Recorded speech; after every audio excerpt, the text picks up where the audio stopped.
Gaano katagal mo pinlano ang paghihigante sa Elite Squad? Mag-isa ka lang ba o may tumutulong sa'yo? Kung totoo ang mga paratang mo sa Elite Squad, di ko ba natatakot ang balikan kanila? Pwede mo bang i-detalye ang mga ginawa sa'yo ng Elite Squad? May kinalaman ka ba sa mga instantan na... Diyos ko, Lord. Buti na lang alive and kicking pa rin yung besi ko. Akala ko, nasunog na siya dun sa sumabog na kotse. Kaloka naman kasi kayo, Tita Sofia, Ninang. Hindi nyo man lang sinabi sa akin na eme-eme lang pala lahat yun. E di, sana hindi na ako nagsayang ng luha. Sorry, Donna. Kaya lang, eto na yung pinakadelikadong phase ng plano natin. So naturally, we want everything to go smoothly. Naisip namin, mas konti ang nakakaalam, mas mabuti. Gets ko naman po. Ang importante, bongga yung pasabog ni Bessie. Winner. Di ba, Ninang? Naku, tama yan, anak. Naku, ilabas mo lahat ng baho ng mga walang hiyang yan. Hindi pa sapat yung pagkapahiya nila bilang kabayaran sa mga nagawa nila. Ilabas mo ang krimen nila para maparusahan na silang lahat.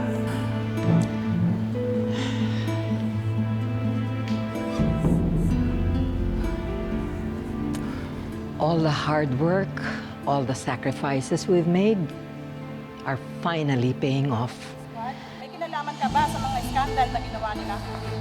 No comment. May katotohanan pa lahat ng kiniklaims ni Greta B. o Gigi Robles laban sa inyo? May mga hawak pa rin ng ebidensya si Gigi Robles. Pretend ba kayo? Kung nasaan man ang anak ko ngayon, sigurado ako payapa na siya. Because finally, mabibigay ko na ang hustisyang matagal ko na pinangako sa kanya.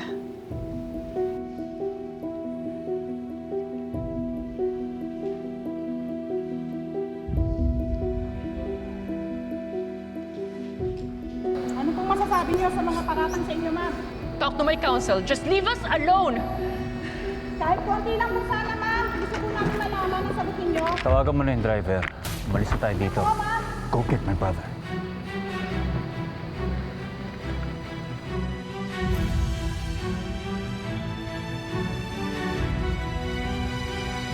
Eric, ramdam ko naman that you really love Gigi. At boto ako sa'yo para sa kanya. You're way, way better than that no-good Jared. Kaya kung talagang mahal mo si Gigi, hayaan mo na siyang makapagiganti. Better yet, tulungan mo na lang siya. Sophia, what have I been doing? Ang tagal ko na siyang tinutulungan. Alam niyo yan.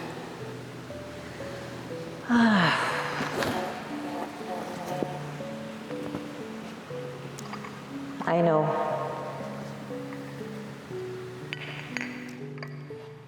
But she needs your help now more than ever. Dahil mas malaking pasabog ang gusto niyang gawin kay Jared.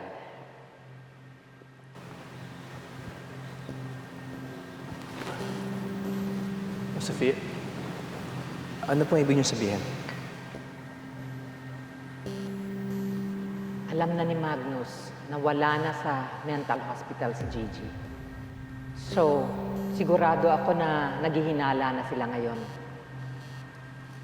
That someone is out there doing all these bad things to them.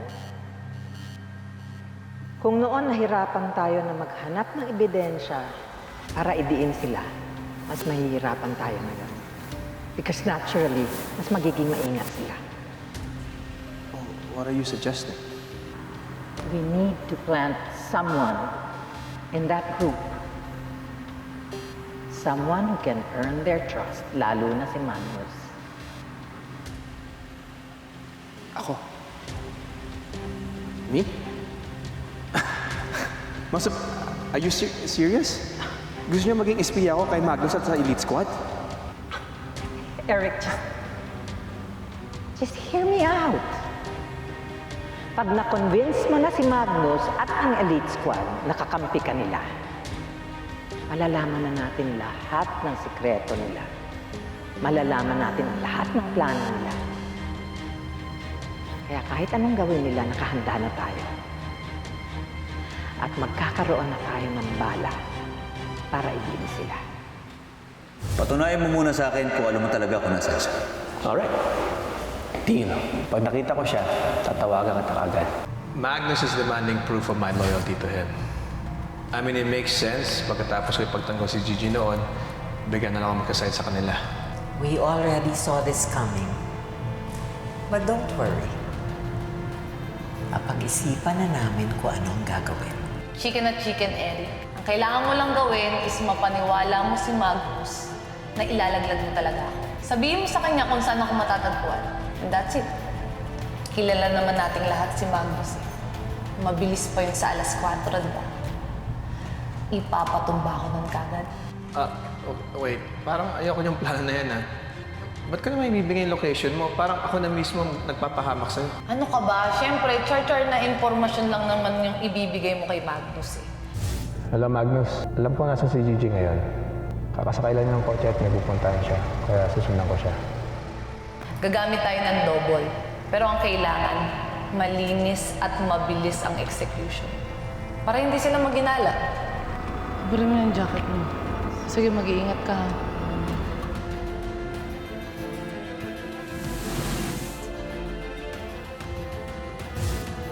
Ang goal natin dito, makumbinsi sila na ako talaga ang napatay nila. Gets mo?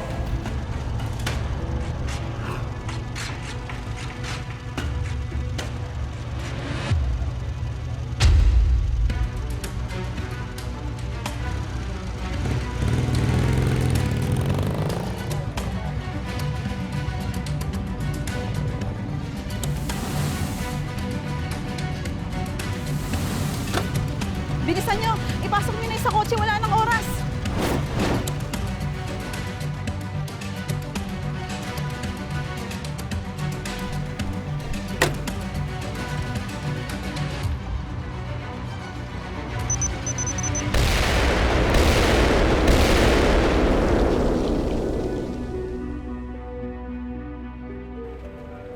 Oo, bossing. Huwag ka na lalapit. Delikado yan. Hindi pa dumadating yung mga investigador. Sa sulong, kaya delikado. Ano ba? Hindi na maliligtas yung mga yan. Patay na ba? Mukhang dead on arrival na yan, pare.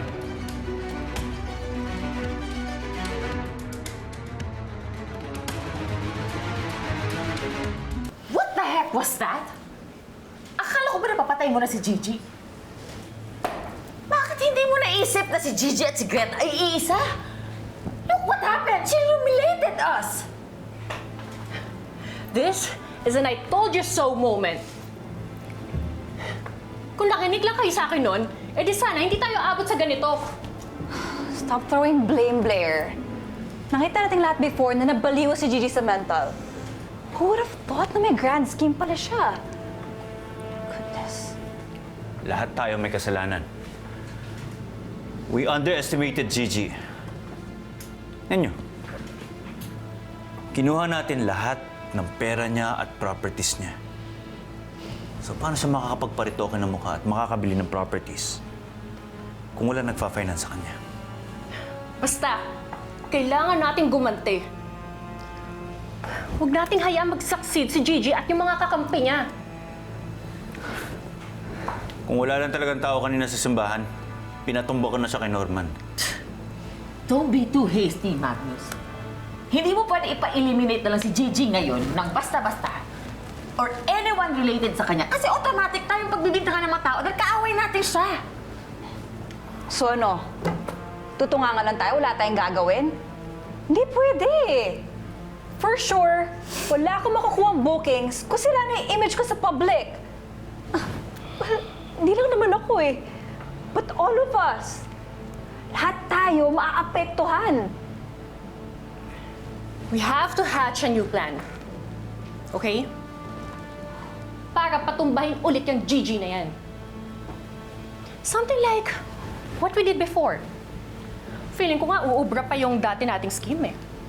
Because I believe, nagbago man ang itsura si Gigi, hindi pa rin nagbabago ang feelings niya for Jared.